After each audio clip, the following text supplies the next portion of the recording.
নমস্কার বন্ধুরা, আপনাদের সবাইকে স্বাগত জানাই। আমি আজকে একটা হেলদি ব্রেকফাস্ট রেসিপি নিয়ে এসেছি, ওটস মুগ ডাল ধোসা। তো ওটস আমরা সবাই জানি যে ফাইবারযুক্ত খাবার। যারা অ্যানিমিয়ার রোগী কি যারা হাই প্রেশার বা থাইরয়েড বা ডায়াবেটিসের সমস্যায় ভুগছেন তাদের জন্য খুবই ভালো। কোষ্ঠকাঠিন্যের সমস্যায় ভুগছেন তাদের জন্য খুবই ভালো। আর এখানে ওটসের সাথে আমি নেব মুগ ডাল। এটা কল বেরিয়ে গেছে, মানে ঘরে ভিজিয়ে একটু জলটা ছেঁকে রেখেছিলাম, একদিনই কল বেরিয়ে গেছে। এটা রাখলে আরও বড় কল বেরিয়ে যাবে, যাই হোক। তো এটা নিয়ে নিলাম। কল বেরোনো মুগ ডাল কিন্তু অনেক বেশি উপকারী এমনি মুগ ডালের থেকে, তো সেটা নিয়ে নিলাম। আর ওটস ছোটো 1 কাপ নিয়েছি, 2টো কাঁচা লঙ্কা নিয়েছি, 1 টুকরো আদা ছোটো করে কেটে নিয়েছি। আর নিতে হবে ধনে পাতা বা কারি পাতা। তো আমি কারি পাতা না নিয়ে আজকে একটু পুদিনা পাতা নিয়েছি। কারি পাতাটাই বেশি ব্যবহার হয়, কারণ ধোসা হচ্ছে সাউথ ইন্ডিয়ান খাবার। ওরা ধোসা বানানোর সময় সাধারণত কারি পাতাই ব্যবহার করেন। তো আজকে আমি এইভাবে করে দেখলাম আর কি। কারি পাতা দিয়ে আমি অনেকবার করেছি, কারি পাতার গাছও আছে আমার, কিন্তু একটু দেখলাম যে এইভাবে কীরকম লাগে। তো মোটামুটি খারাপ লাগেনি। দিয়ে দিলাম পরিমাণ মতো নুন। এটা পেস্ট করে নিয়ে এসেছি ওটস আর কল বেরোনো মুগটা। তারপরে সেটা একটু জল দিয়ে পেস্ট করে নিয়ে একটা পাত্রে নিয়ে নিলাম। এর মধ্যে দিয়ে দিচ্ছি পরিমাণ মতো নুন। এর সাথে আমি একটু ধনে গুঁড়ো মেশাবো আর একটু জিরে গুঁড়ো। আপনারা ইচ্ছে করলে ধনে গুঁড়ো আর জিরে গুঁড়োটা একটু ড্রাই রোস্ট করেও গুঁড়ো করে নিতে পারেন, মানে ধনে আর জিরে ড্রাই রোস্ট করে গুঁড়ো করে নেওয়া যায়। আবার এরকম কাঁচা গুঁড়োও দিতে পারেন, রান্না হলে এটা ঠিকই হয়ে যাবে, শুধু একটু ফ্লেভারটা আলাদা হবে।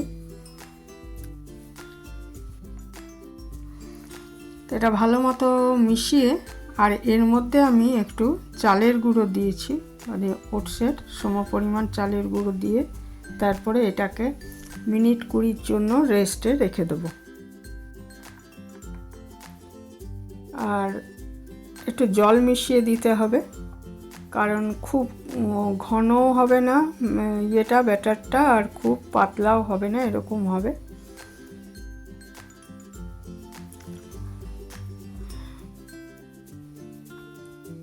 তা এই গরমের মধ্যে বেশি তেলযুক্ত খাবার খাওয়া ভালো নয়। ওটস খুবই হেলদি খাবার। তো এই ওটসের এই ধোসা খুবই হেলদি খাবার। সেটা যদি ওটস দিয়ে হয় তাহলে সেই গুণ আরও বেড়ে যায়। তো শুধু চাল দিয়েও করা যায়। প্রথমে আমি একটা তাওয়ায়, এটা মিনিট 20 পর আর কি, তাওয়ায় একটু তেল দিয়ে একটু মুছে নিলাম, একটুখানি জল ছিটিয়ে এটাকে একটু ব্যালেন্স করে নিতে পারেন তাপটা। তারপরে এই মিশ্রণটা হাতার সাহায্যে দিয়ে, এই হাতার উল্টো পিঠটা দিয়ে একটু পাতলা করে দিতে হবে, একটু ছড়িয়ে দিতে হবে। দিয়ে এরকম প্লেন ধোসাও বানানো যায়, অথবা এই সময়টায় উপরে একটু পেঁয়াজ কুচি দিয়ে, অনেকে গাজর কুচিও দেন, দিয়ে সেটা মুড়িয়ে নেওয়া যায়, সেইভাবেও করা যায়, যেরকম ইচ্ছা আর কি। তো এরকমভাবে নিয়ে এটাকে উল্টে দিতে হবে, এটা রোল করে নিতে হবে। যে তেল দিয়ে এটা মানে একটু মুছে নিয়ে জল ছিটা দিয়ে একটু তাপটা ব্যালেন্স করা হয়, তারপরে এরকম দিয়ে দেওয়া হয় ইয়েটা। আর একটু রেখে তারপরে ওপরটা শুকিয়ে গেলে রোল করে নিতে হবে। এটা হচ্ছে প্লেনভাবে বানালে। আর যদি ওপরে পেঁয়াজ কুচি, গাজর কুচি এগুলো দিতে চান তাহলে দিয়ে একটু ঢেকে দিতে হবে, তাহলে ওপরে ওগুলো নরম হয়ে যাবে এবং ওপরটা যখন একটু শুকিয়ে আসবে তখন ওটা রোল করে নিতে হবে, ভাঁজ করে নিতে হবে। একটা ভাঁজও দেওয়া যায়, আবার পাটিসাপটার মতো একদম রোল করেও নেওয়া যায়। আর এটা বিভিন্ন রকম বাদামের চাটনি বা নারকেলের চাটনি, যে কোনো রকমের চাটনির সাথে খেতে খুব ভালো লাগে ধোসা।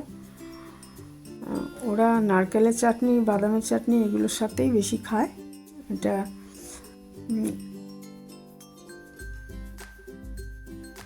এই যে এইভাবে পেঁয়াজ ছড়িয়েও দিতে পারেন, কেউ কেউ এর উপরে একটু গাজরও ছড়িয়ে দেন। দিয়ে এটা একটু ঢেকে দিতে হবে, তাহলে উপরে পেঁয়াজটা একটু সেদ্ধ হয়ে যাবে এবং ওপরটা যখন শুকনো হয়ে যাবে তখন এটাকে উল্টে দিতে হবে, রোল করে দিতে হবে আর কি। সেটা অর্ধেকটা ভাঁজ করেও দেওয়া যায়, আবার পাটিসাপটার মতো একটু রোল করেও দেওয়া যায়।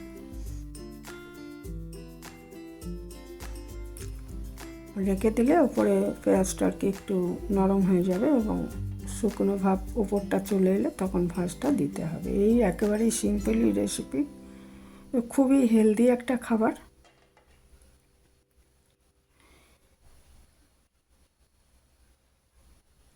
তো যারা ধোসা পছন্দ করেন তারা এইভাবে করে দেখতে পারেন। এখানেই শেষ করলাম, ভালো থাকবেন সবাই।